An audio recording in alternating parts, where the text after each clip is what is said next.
तो आप सभी का बहुत बहुत धन्यवाद आज के क्लास में उपस्थित रहने के लिए। और आज का जो क्लास है वो क्लास रिकॉर्ड भी हो रहा है, ऑडियो रिकॉर्ड भी हो रहा है, वीडियो रिकॉर्डिंग भी हो रही है और यूट्यूब में लाइव भी मैं हूँ आज के क्लास को करने के लिए। तो आज का जो क्लास है उसका टॉपिक है चाइना इन 18th सेंचुरी। हमने भी कल 18वीं सदी में चीन की जो स्थिति थी उसके ऊपर हमने डिस्कशन किया था और हमने देखा था कि आबादी में बढ़ोतरी के कारण चीन में एक समस्या का आगमन होता है। वो समस्या ये है कि किसानों के पास अतिरेक कम हो जाता है राज्यों को देने के लिए और राज्य की इनकम घटती जाती है और राज्य का इनकम घटने से जो चीन की आर्मी है वो कमजोर होने लगी थी। लेकिन हमने यह भी देखा कि बहुत ही चालाकी से और जो चीन के राजा थे, चीन का जो राजतंत्र था, उन लोगों ने व्यापार से जो टैक्स होता है उस टैक्स के द्वारा अपने क्षति की पूर्ति करी। यानी कृषि कर में जो कमी आई थी उसकी पूर्ति व्यापारिक कर के द्वारा की गई। तो ये जो व्यापारिक कर है इसमें अचानक से बढ़ोतरी क्यों हुई? इसमें अचानक से बढ़ोतरी होने का कारण था यूरोपीय देशों से जो व्यापार हो रहे थे उस व्यापार से होने वाली आय। तो हमने यह देखा था कि ईस्ट इंडिया कंपनी, ये जो ट्रेड था ये ईस्ट इंडिया कंपनी के हाथों में था। पिछले क्लासेस में हमने इस बात को बहुत ही विस्तार से पढ़ा था कि ईस्ट इंडिया कंपनी का ही शासन, ईस्ट इंडिया कंपनी का ही दायित्व क्यों था। ईस्ट इंडिया कंपनी का दायित्व यह था क्योंकि 1601 में जब ईस्ट इंडिया कंपनी की स्थापना हुई तो ब्रिटेन के पार्लियामेंट ने ईस्ट इंडिया कंपनी को ये एकाधिकार दिया कि वो पूर्वी दुनिया से व्यापार करे। तो ईस्ट इंडिया कंपनी चूंकि एक व्यापारिक संस्था थी तो कंपनी ने पाया कि चीन में बहुत ज़्यादा जो मुद्रा है, बहुत ज़्यादा जो जिसको लोग बोलते हैं सोना, बहुत ज़्यादा सोना और चांदी, बुलियन जिसको हम लोग बोलते हैं इंग्लिश में बुलियन, तो वो जो बुलियन है वो चाइना में जा रहा है। चाइना से लेने के लिए बहुत कुछ है लेकिन चीन को देने के लिए कंपनी के पास और बाकी यूरोपियन ताकतों के पास ज़्यादा कुछ नहीं था, क्योंकि चीन जो है वो यूरोपियन ताकतों से कुछ लेती भी नहीं थी।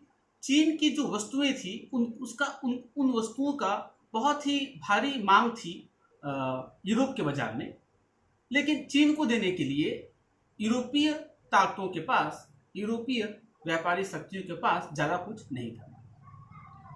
तो इस समय हम देखते हैं कि धीरे धीरे एक नई वस्तु को डिस्कवर किया कंपनी ने, जो कि चीन में जिसकी खपत बहुत ज़्यादा थी, और वह चीज है जिसको हम लोग बोलते हैं ओपियम, अफीम। अफीम की मांग चीन में धीरे धीरे बढ़ने लगी थी और अफीम चीन के लिए कुछ नया भी नहीं था। अफीम चीन के लिए नया नहीं था। अफीम को चीन में पहले ही इंट्रोड्यूस किया जा चुका था। तुर्की साम्राज्य जो है यानी पश्चिमी एशिया से चीन में, अगर आप लोग माइक्रोफोन ऑन किए हो तो माइक्रोफोन को ऑफ कर लो थोड़ी देर के लिए। जब इंटरेक्टिव सेशन होगा तो माइक्रोफोन को आप लोग दोबारा ऑन कर लेना। तो चीन में अफीम जाता था, कहाँ से जाता था? सिल्क रूट के माध्यम से। सिल्क रूट जो है मध्यकाल में पश्चिम एशिया से जो अफीम है वो चीन में जाता था, बहुत ही कम मात्रा में। तो अफीम के बारे में पता चीन के लोगों को था और अफीम के औषधीय गुणों के बारे में भी चीन के लोगों को पता था। लेकिन 18वीं सदी में हम देख रहे हैं कि 18वीं सदी के अंत में स्पेशली चीन में अफीम की खपत बहुत ज़्यादा बढ़ गई। और जैसा कि मैंने आप लोगों को बताया था कि जो चीन का जो नौकरशाह है, जो चीन की ब्यूरोक्रेसी है, वो बहुत ही ताकतवर संस्था थी, वो बहुत ही सुचारू थी, बहुत ही उन्नत थी। तो उस ब्यूरोक्रेसी में जो आधे ऑफिसर्स हैं उन्हें अफीम की लत लग गई थी। तो अगर जो चीन का जो राजा है, चीन का जो राजतंत्र है, उसका जो प्रशासनिक स्तंभ था, चीन का प्रशासनिक स्तंभ था, एक महत्वपूर्ण प्रशासनिक स्तंभ था चीन का सिविल सर्विस, और चीन के जो सिविल सर्वेंट्स थे, आधे लोग अफीम की लत उनको लग गई। तो चीन के राजा को परेशानी हुई, चीन की राजा को डर लगा, चीनी राजतंत्र को डर लगा कि अगर ऐसा ही चलता रहा तो प्रशासन कौन चलाएगा। और अफीम की जो लत है यह सिर्फ सिविल सर्विस तक ही सीमित नहीं थी, बल्कि आम लोगों में भी अफीम की लत बहुत तेजी से बढ़ने लगी। तो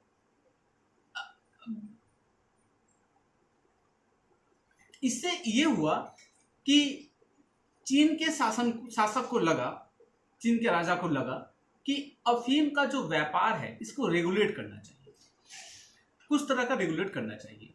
तो ये रेगुलेट करने का जो शुरुआत है यह कैसे हुआ और ऐसा क्यों हुआ कि अंग्रेजी ताकत जो है, जो ईस्ट इंडिया कंपनी है और जो इंग्लैंड है, इंग्लैंड और चीन में लड़ाई क्यों हुई, जो अफीम वार है वो क्यों हुआ। और अफीम वार के बाद चीन के खुलने की शुरुआत होती है और चीन की दुर्दशा की भी शुरुआत होती है, और जो मांचू साम्राज्य था, जो मांचू राजतंत्र था, उनकी भी पतन की शुरुआत होती है। तो ये अचानक से ऐसा क्या हुआ कि चीन जो इतना बड़ा राजतंत्र था उसकी कमजोरी खुलकर दुनिया के सामने आई और चीन हार गया। चीन कभी भी इंग्लैंड से या बाकी यूरोपियन ताकतों से बहुत प्रगाढ़ संबंध स्थापित करना नहीं चाहता था, क्योंकि उन्हें लगता था कि दुनिया के एक कोने में इंग्लैंड है, एक छोटा सा टापू, तो छोटा सा एक टापू है इंग्लैंड, दुनिया के एक कोने में, अलग कोने में, बिल्कुल बाहर के कोने में है, तो उनसे हमें कोई थ्रेट नहीं है और उनसे ज़्यादा प्रगाढ़ संबंध स्थापित करके हमारा कोई लाभ भी होने वाला नहीं है। और चूंकि उनका तो ये मानना था ही कि वो सांस्कृतिक रूप से बहुत ही उन्नत हैं, तो बहुत ज़्यादा वो प्रगाढ़ संबंध स्थापित करने के पक्ष में नहीं थे। और यही कारण है कि एक अद्भुत ढंग से एक कैंटोन ट्रेड की शुरुआत हुई। कैंटोन ट्रेड, हाँ, तो यूरोप और चीन के बीच में जो ट्रेड है उसको हम लोग बेसिकली कैंटोन ट्रेड भी बोल सकते हैं, कैंटोन व्यापार भी बोल सकते हैं। तो कैंटोन ट्रेड जो है वो क्या है, इसके बारे में हमने पिछले क्लासेस में बातचीत किया था, लेकिन उसको हम लोग रिकॉर्ड नहीं कर पाए थे, तो मैं संक्षेप में वापस कैंटोन ट्रेड का बैकग्राउंड बता रहा हूँ आप लोगों को, और उस बैकग्राउंड, कैंटोन ट्रेड के बैकग्राउंड के साथ ही हम अफीम युद्ध की कहानी में भी प्रवेश करेंगे। ठीक है, अफीम युद्ध की कहानी में भी प्रवेश करेंगे। तो कैंटोन जो है, यूरोपीय व्यापारी जो है वो चाइना से डायरेक्ट एंट्री नहीं कर पाते थे, चाइना में डायरेक्ट प्रवेश वर्जित था यूरोपियन ताकतों का। यूरोपियन ताकतें जो हैं, वो यूरोपियन व्यापारी जो हैं, यूरोपियन कंपनियां कैंटोन तक ही आ पाती थी और कैंटोन से ही उनका व्यापार होता था। कैंटोन में वो आ सकते थे लेकिन परिवार के बिना। और आपको ये जान के आश्चर्य होगा कि 17वीं सदी और 18वीं सदी में जो यूरोपियन चीन में जाते थे उनके लिए एक स्पेशल नियम था। वो नियम यह था कि यूरोप से जो भी व्यापारी चीन में जाएगा उसको चीन का वस्त्र पहनना पड़ेगा, जो चीनी जो कॉस्ट्यूम है उस चीनी कॉस्ट्यूम को पहनना पड़ेगा, और उनका वापस यूरोप जाना वर्जित था। यानी एक बार आप चीन में चले गए तो आपको सारा जीवन चीन में ही रहना है, आप चीन से वापस नहीं जा पाओगे। तो चीन में जाना बहुत ही कड़े नियम थे चीनी राजतंत्र के, कि आप वहां जा तो सकते हो लेकिन वहां से आप आ नहीं सकते हो, और बिल्कुल उनकी संस्कृति में आपको ढल कर वहां पे रहना पड़ेगा, आप वहां अपनी संस्कृति में ढल के नहीं रह सकते। तो ये एक बहुत ही इंटरेस्टिंग बात है कि इतना ज्यादा कड़ा प्रतिबंध विदेशियों के प्रवेश पे, विदेशियों के रहन सहन में चीन में लगाया गया था। तो आप लोग समझ ही सकते हो कि चीन कितना ज्यादा सशंकित था विदेशी ताकतों के प्रति। इसीलिए कैंटोन में जो यूरोपियन व्यापारी हैं वो जा सकते थे, लेकिन अपने फैमिली को लेकर नहीं, अपने परिवार को लेकर नहीं, वो अकेले वहां जाके बस सकते थे, वहां बस्ती को बसा सकते थे। लेकिन कैंटोन में भी उन्हें इंपीरियल सर्विलेंस जो है, जो चीन के राजतंत्र का जो सर्विलेंस है, उनका जो उनके बिल्कुल अंतर्गत उन्हें रहना पड़ता था। बहुत ज़्यादा स्वच्छंद, बहुत ज़्यादा फ्री वो लोग कैंटोन में भी नहीं थे। कैंटोन में बहुत चीनी राजतंत्र की, चीन के राजा की। और हम लोगों ने ये भी पढ़ा था कि जो द्विभाषी हैं, जो ट्रांसलेटर्स हैं, वो भी वहां पर अपॉइंट किए जाते थे। और ये जो ट्रांसलेटर्स हैं, इनका मुख्य काम था ट्रांसलेट करना, जो यूरोपियन व्यापारी हैं और जो चीन के जो नौकरशाही अफसर्स हैं, उनके बीच में संवाद को स्थापित करना और व्यापारिक रिकॉर्ड को चीनी भाषा में सुरक्षित करना चीनी राजतंत्र के लिए। और हमने यह भी देखा था कि किस तरह से चीन के राजा से या चीन के दरबार से सीधे सीधे व्यापारियों का संबंध नहीं था। हाँ, जो विदेशी व्यापारी हैं, जो यूरोपीय व्यापारी हैं, नहीं भेज सकते थे। विदेशी शक्तियों और चीनी राजतंत्र के बीच में एक स्पेशल संस्था थी जिसका काम था मेडिएट करना। चीनी राजतंत्र और यूरोपीय जो कंपनियां हैं या यूरोपियन जो व्यापारी हैं, उनके बीच में वो एक कड़ी की भूमिका निभाते थे। और हमने यह भी देखा था कि काफ़ी करप्ट था ये जो संस्था थी, ये काफ़ी करप्ट थी। व्यापारी को जो संस्था थी, ये काफ़ी करप्ट थी और बहुत ज़्यादा इनकम ये लोग जनरेट करते थे। बहुत ज़्यादा इनकम इनको होता था। ये जो व्यापार कैंटोन ट्रेड के माध्यम से राजा को तो कर जाता ही था, लेकिन बहुत बड़ा हिस्सा ये जो व्यापारिक संस्था थी, जो कि कड़ी की भूमिका निभाती थी विदेशी व्यापारियों और चीनी राजतंत्र के बीच में, इनको भी बहुत ज़्यादा आय होती थी। और ये जो अफीम है, अफीम का जो व्यापार था, इस अफीम के व्यापार में ये जो व्यापारिक संस्था है, इसकी भी एक महत्वपूर्ण भूमिका थी, क्योंकि ये लोग भी नहीं चाहते थे कि अफीम का व्यापार, जिससे बहुत ज़्यादा धन, बहुत ज़्यादा टैक्स आता है, वो समाप्त हो जाए। तो 19वीं सदी में, मतलब 1820 के कि जो चीन का जो राजतंत्र है, उसने बैन किया अफीम को अवैध घोषित किया चीन में। ये बहुत बाद में, 1820 के बाद हुआ। तो हम अभी 1820 में नहीं जा रहे हैं, हम अभी 18वीं सदी में ही हैं। तो नेक्स्ट क्लास में हम लोग अफीम ट्रेड के बारे में और विस्तार में जाने, मतलब अफीम युद्ध के बारे में जानेंगे। वो कौन सी घटनाएं हैं जिनसे अफीम युद्ध की शुरुआत हुई। तो फिलहाल जो हम देख रहे हैं वो ये है कि ऐसी छवि जिसमें जो व्यापार है वो पूरे चीन के हाथ में है। चीन के राजा का व्यापार में पूरा नियंत्रण है और ऐसा बिल्कुल नहीं दिख रहा है कि चीन के राजतंत्र को कहीं से कोई खतरा हो सकता है। लेकिन जैसा कि हमने पिछले क्लास में डिस्कस किया था, चीन का जो आर्मी है, उस आर्मी के कमजोर होने की शुरुआत हो चुकी थी, क्योंकि चीन के राजतंत्र का इनकम, जो उनका आय है, वो आय घटना शुरू हो गया था। और हम ये देख रहे हैं कि 1813 एक महत्वपूर्ण वर्ष है। 1833 बहुत ही महत्वपूर्ण वर्ष है। और 1833 में जो कुछ भी हुआ था, मोटे तौर पे 1833 ने अफीम युद्ध की कहानी को लिख दिया था। तो 1833 में ऐसा क्या हुआ था? तो 1833 को समझने के लिए हमने पिछले क्लास में डिस्कस किया था। थोड़ा सा और मैं एक तरह का रिवीजन करा दे रहा हूं आप लोगों का, क्योंकि वो रिकॉर्डेड नहीं है। तो 1764 में, 1764 में बक्सर की लड़ाई हुई थी, आप लोगों को पता है। और बक्सर की लड़ाई में ईस्ट इंडिया कंपनी जीत गई थी और 1765 में बंगाल का शासन उनके हाथों में आ गया था, ईस्ट इंडिया कंपनी के हाथों में आ गया था। लेकिन कंपनी ने सीधे सीधे बंगाल का शासन अपने हाथ में नहीं लिया, बल्कि एक स्पेशल तरह का प्रशासन चलाया जिसको बोलते हैं द्वैध शासन प्रणाली, जिसमें कंपनी के पास पावर सारे थे लेकिन जिम्मेदारी नहीं। इसी को बोलते हैं द्वैध शासन प्रणाली।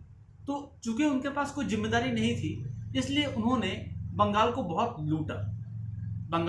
लूटा और ध्यान भी नहीं दिया बंगाल की जो कृषि अर्थनीति है उसके विकास में और 1770 में भयंकर अकाल बंगाल में पड़ा था, जिसमें 1/3 आबादी नष्ट हो चुकी थी। और ब्रिटेन में ब्रिटेन के जो पार्लियामेंट थे, ब्रिटेन के जो एमपीज थे, जो लॉबीज थे पार्लियामेंट में, इन लोगों ने इस बात की डिमांड की कि कंपनी के शासन को भारत में रेगुलेट किया जाए, कंपनी को रेगुलेट किया जाए, क्योंकि कंपनी की जो कंपनी का जो मिसरूल है बंगाल में, कंपनी जो ठीक से शासन नहीं कर पा रही है बंगाल में, इसी वजह से बंगाल में इतना भयंकर अकाल पड़ा। तो हम देखते हैं कि 1772 में प्रथम रेगुलेटिंग एक्ट को लाया जाता है, और उस रेगुलेटिंग एक्ट का उद्देश्य यही था कि कंपनी को कंट्रोल करने के लिए बोर्ड ऑफ कंट्रोल का स्थापना करना, बोर्ड ऑफ कंट्रोल और बोर्ड ऑफ डायरेक्टर्स, और ये लंदन में थे बोर्ड ऑफ कंट्रोल और बोर्ड ऑफ डायरेक्टर्स। तो बोर्ड ऑफ कंट्रोल ही जो है वो उस पर ब्रिटेन के पार्लियामेंट का कंट्रोल था। तो ये जो रेगुलेटिंग एक्ट है, इसके बारे में आप लोग CC 11 में विस्तार में पढ़ोगे। तो इस रेगुलेटिंग एक्ट में यह भी इस बात की भी चर्चा की गई कि हर 20 साल में भारत में कंपनी के शासन को रेगुलेट किया जाएगा, मतलब एक तरह का जांच पड़ताल की जाएगी कि भारत में कंपनी का शासन ठीक ठाक चल रहा है या नहीं। तो दूसरा रेगुलेटिंग एक्ट 1793 में हुआ, तीसरा 1813 में, चौथा 1833 में। तो हम ये देखते हैं कि 1813 में क्रिश्चियन मिशनरियों को, ब्रिटेन के जो क्रिश्चियन मिशनरी थे, जो यूरोप के क्रिश्चियन मिशनरी थे, उनका भारत में आगमन को वैध घोषित किया गया। उन्हें यह अधिकार दिया गया कि वो भारत में आकर धर्म प्रचार कर सकते हैं। पहला तो ये, और दूसरा भारत को खोलने की शुरुआत हुई, और यह वादा किया गया कि 1833 में जो एक्ट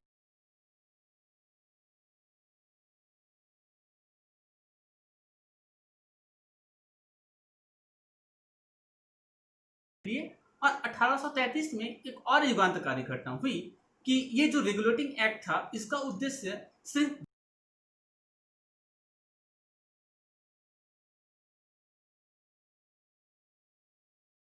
इस वर्ल्ड में, पूरे पूर्वी दुनिया में कंपनी के प्रशासन को रेगुलेट करना इन रेगुलेटिंग एक्ट का उद्देश्य था।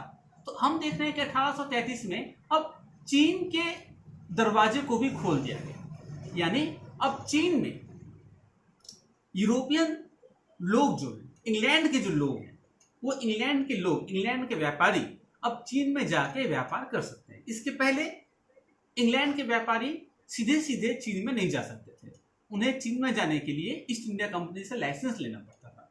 तो अब चूंकि यह बात स्पष्ट हो गई कि ईस्ट इंडिया कंपनी के लाइसेंस के बिना भी वो लोग चीन से ट्रेड कर सकते हैं, तो एक एग्रेसिव व्यापार की शुरुआत हुई। इसको हम बोलते हैं, हिंदी में बोल सकते हैं, एक बहुत ही तेज गति से व्यापार में बढ़ोतरी हुई 1833 के बाद। और चीन का जो राजतंत्र था, इसने इस खतरे को भांप लिया था कि अगर हम अबाध ढंग से, अगर हम रेस्ट्रिक्ट नहीं करें यूरोपियन ताकतों के आगमन का भारत में, तो उनके अधिकार में या उनके शक्ति में कमी आ सकती है। उन्हें इस बात का पता अच्छी तरह से था, और इसलिए हम देखते हैं कि 19वीं सदी के शुरुआत में चीन का जो राजतंत्र था, उसने बहुत सारे नियमों को एक के बाद एक लाना शुरू किया, ताकि वो ब्रिटेन को और ईस्ट इंडिया कंपनी को और बाकी यूरोपियन ताकतों को चीन में घुसने से रोक पाए। तो यानी हम ये देख रहे हैं कि भारत से चीन बहुत ही क्लोज ढंग से जुड़ा हुआ था, और भारत और चीन के बीच में, भारत और चीन और ब्रिटेन, भारत और चीन, इन तीनों के बीच में एक बहुत ही इंटरेस्टिंग जो है व्यापारिक संबंध स्थापित हुआ था 18वीं सदी में। तो ये भी एक एस्पेक्ट है इस ट्रेड का। वो ये था कि कंपनी को लगा कि ये बहुत ही आसान है कि हम चीन को अफीम सप्लाई करें और अफीम सप्लाई करके हम चीन से बुलियन को लें, सोने चांदी को लें, और फिर उस सोने चांदी से हम चीन के चाय को खरीदें, चीन के बाकी वस्तुओं को खरीदें और फिर हम चीनी वस्तुओं को निर्यात कर दें यूरोप में, चीनी वस्तुओं को यूरोप में ले जाएं और वहां बेच दें। तो इससे क्या हुआ कि कंपनी को पैसा खर्च नहीं करना पड़ा। तो अब चूंकि भारत कंपनी के अंतर्गत आ चुका था, तो भारत में कंपनी ने अफीम के खेती को प्रोत्साहन दिया और भारत का जो अफीम था, इस अफीम को वे लोग चीन लेके जाते थे, चीन में अफीम को बेचते थे। अफीम बेचकर सोना चांदी चीन से लेते थे और फिर उस सोने चांदी से चीन के बाकी वस्तुओं को खरीदते थे और फिर उन वस्तुओं को यूरोप में बेचकर ढेर सारा मुनाफा कमाते थे। तो आप लोग समझ ही सकते हो कि अफीम का व्यापार ईस्ट इंडिया कंपनी के सर्वाइवल के लिए, ईस्ट इंडिया कंपनी के स्थायित्व के लिए बहुत ही जरूरी था। किसी भी हाल में ईस्ट इंडिया कंपनी अपने इस व्यापारिक रिश्ते से समझौता करने के लिए तैयार नहीं थी, क्योंकि अफीम के ट्रेड से बहुत ज़्यादा इनकम होता था। आप लोग समझ ही सकते हो कि ईस्ट इंडिया कंपनी को अपने पॉकेट से कुछ नहीं देना है चीन को, उन्हें वो चीन को अफीम देते थे और फिर उस अफीम का पैसे से ही चीन के सामान को खरीदते थे।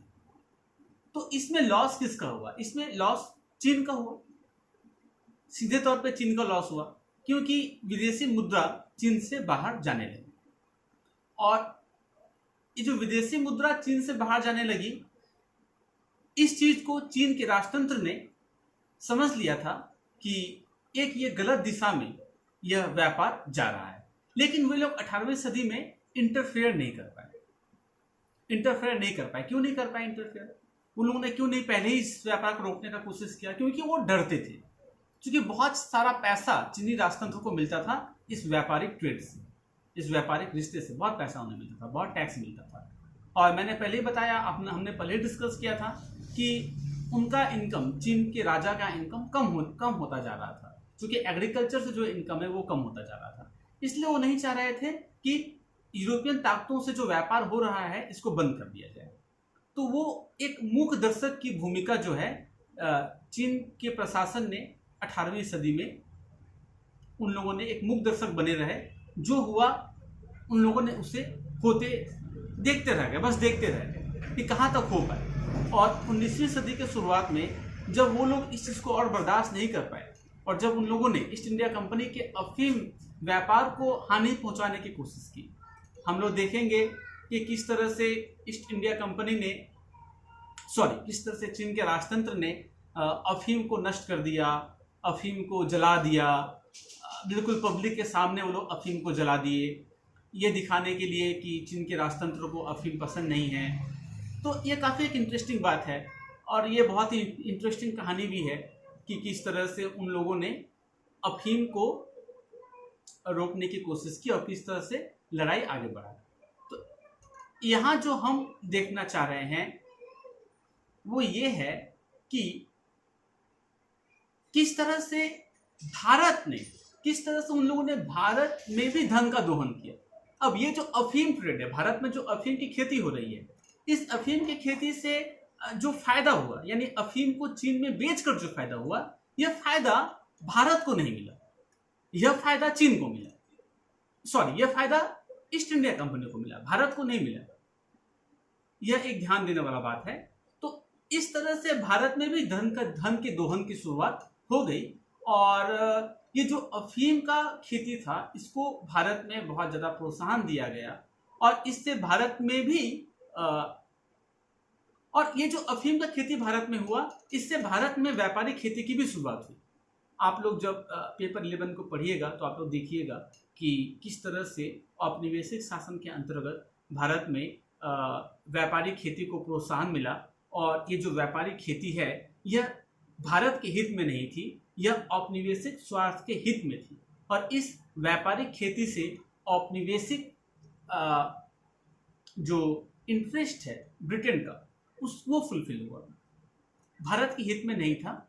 और बाद में नील की खेती को भारत में प्रोत्साहन दिया गया, कपास की खेती को प्रोत्साहन दिया गया, और नील विद्रोह भी हुआ था जिसके बारे में आप लोगों ने स्कूल में पढ़ा होगा। तो भारत के जो किसान हैं इन लोगों ने विद्रोह भी किया कि उनके ऊपर जबरन एक व्यापारिक खेती को थोपा जा रहा था ईस्ट इंडिया कंपनी के द्वारा। तो उसकी शुरुआत इस अफीम खेती से हुई थी।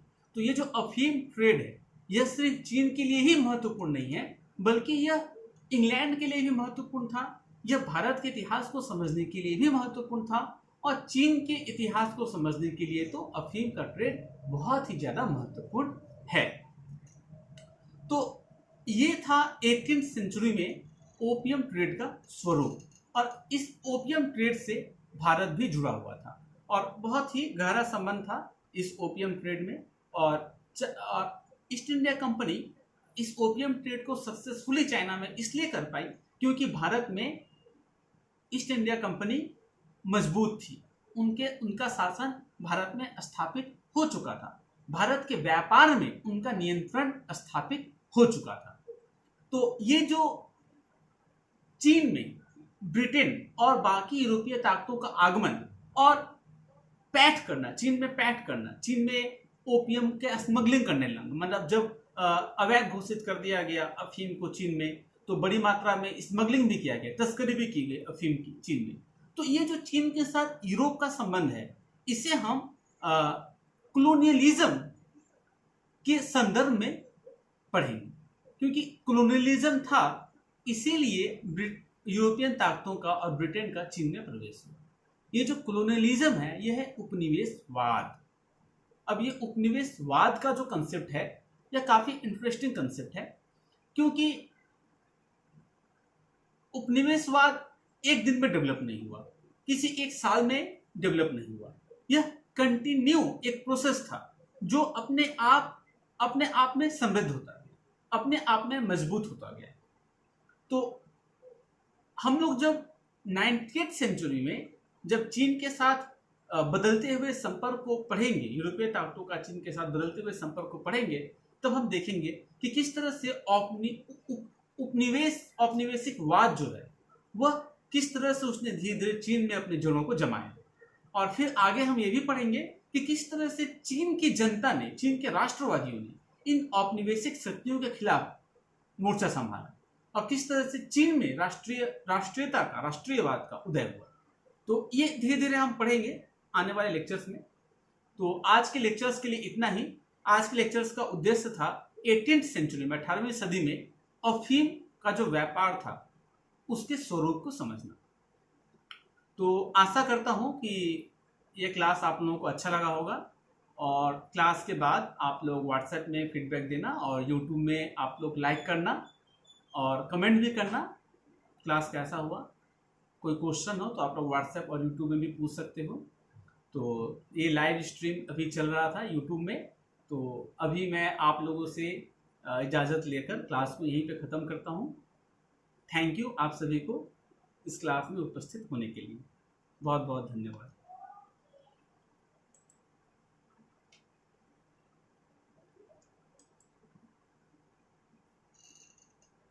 तो ये जो YouTube लाइव में प्रोग्राम समाप्त हो चुका है, और ये जो रिकॉर्डिंग हम कर रहे हैं इस प्रोग्राम का